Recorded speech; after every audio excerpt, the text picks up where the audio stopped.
यानी कुछ सालों में समाज में नफरत और दूरियां बढ़ती जा रही हैं। वे लोग जो एकता, गंगा जमुनी तहजीब, साथ आना, साथ जाना, त्योहार मनाना, सारी चीजें किया करते थे, लेकिन आज कुछ चीजें ऐसी हो गई हैं कि उनमें दिलों से एक भरोसा सा उठता गया है। एक दूसरे को शक की निगाह से देखते हैं। इसमें मीडिया किस हद तक रोल निभा रहा है, कितना जिम्मेदार है? जो सच है उसे सच की ज़बां मिलनी चाहिए, हर चेहरे को आईने में जगह मिलनी चाहिए। ऐसे लगता है कि प्रदेश का मुख्यमंत्री कम, चौराहे का टपोरी ज्यादा है। राजनीतिक पार्टियों के इशारों पर मीडिया चल रही है। ये मीडिया जो गढ़ रही है नैरेटिव, उस पर चीजें हो रही हैं।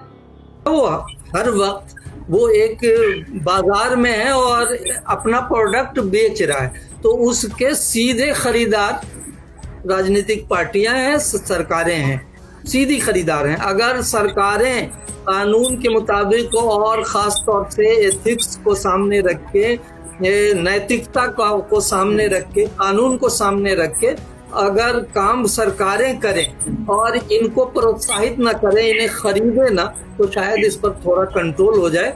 लेकिन वो हमारी राजनीतिक पार्टियां भी उनको इस्तेमाल करना चाहती हैं, खरीद रही हैं, बल्कि उनकी डायरेक्ट सबसे बड़ी ग्राहक, सबसे बड़ी खरीदार राजनीतिक पार्टियां हैं और सरकारें हैं। मीडिया अब लोकतंत्र का चौथा स्तंभ नहीं, बल्कि वो सत्ता का पहला स्तंभ बन गया है। उसकी बुनियाद पर वो कुछ भी बीच बीच में, अब एक कर दो, दूसरा कुछ ले आए, फिर तीसरा। वो बंदर को भी कुछ लोग पूछते हैं, कुछ लोग चील को पूछते हैं, कुछ लोग चूहे को पूछते हैं, तो वह चूहेदानी बेचना पाबंदी लगा दें पूरे मुल्क में। ये भी कोई बात हुई? अरे ठीक है, मीडिया ने उठाया, मुद्दा उठाया, एक दिन दो दिन उठाया, उसके बाद में वो खत्म हो गया। उनको व्यूज मिल गए, उनकी टीआरपी आ गई, उनकी बात खत्म हो गई। मौलाना तौसीफ FIR हुआ या नहीं हुआ, FIR के बाद में गवर्नमेंट ने क्या एक्शन लिया, नहीं लिया, उसको फॉलोअप क्यों नहीं मिल रहा है? फॉलोअप के लिए मतलब क्यों नहीं मीडिया सामने आ रहा है कि भाई क्या हुआ उस केस का? 180 देशों की एक तरीके से मीडिया का सर्वे होता है देशों का, जिसमें कि देखा जाता है कि फ्रीडम ऑफ स्पीच में या इस देश की मीडिया कितने में नंबर पर है, यहाँ पर मीडिया को बोलने की कितनी आज़ादी है। लगभग 157वां नंबर हमारे देश का आता। तो ऐसी मीडिया से आप क्या उम्मीद करेंगे? किसके लिए आवाज़ उठाएगी वो, जब इतनी पाबंदियां हों, इतनी तरीके की चीजें रही हों? बड़े एक्सपर्ट साहब भी सब बैठे हैं, लेकिन मेरी राय देना इस वक्त बहुत ज्यादा मुनासिब नहीं, लेकिन मैं अपनी मालूमात की हद तक दे देता हूँ। अगले 10 साल तक इंडियन मीडिया की हालत नहीं संभलेगी। अगर गवर्नमेंट नहीं बदली तो ये 10 साल और एक्सटेंड कर सकता है। और कॉकरोच जनता पार्टी को अब अपने मुद्दों के साथ आ जाना चाहिए।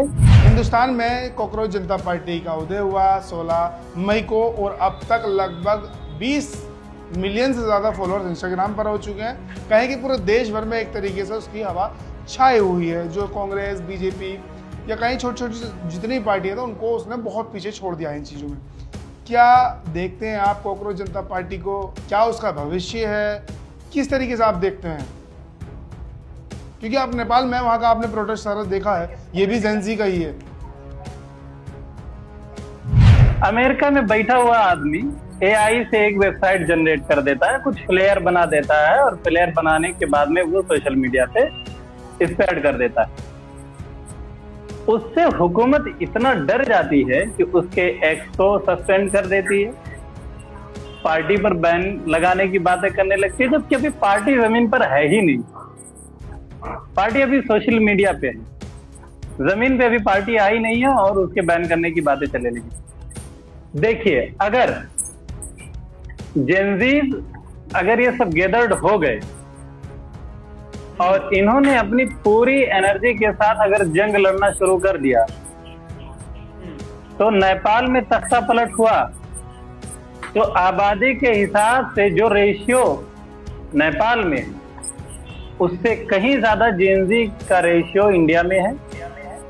बिल्कुल बिल्कुल, यूथ इंडिया। अगर इस जेएनजी के अंदर हिंदू, मुसलमान, सिख, ईसाई, कास्टिज्म, रिलीजियसनेस, ये सारी चीजें अगर जेएनजी के अंदर नहीं एंट्री ले पाए, तो फिर इंडिया में एक नई सुबह का इंतजार किया जाना चाहिए। एक बात। लेकिन अगर ये पार्टी किसी और पार्टी की बैकअप पर है, तो फिर जैसे आम आदमी आई थी वैसे ये भी आएगी, और बहुत जल्द ये भी चली जाएगी।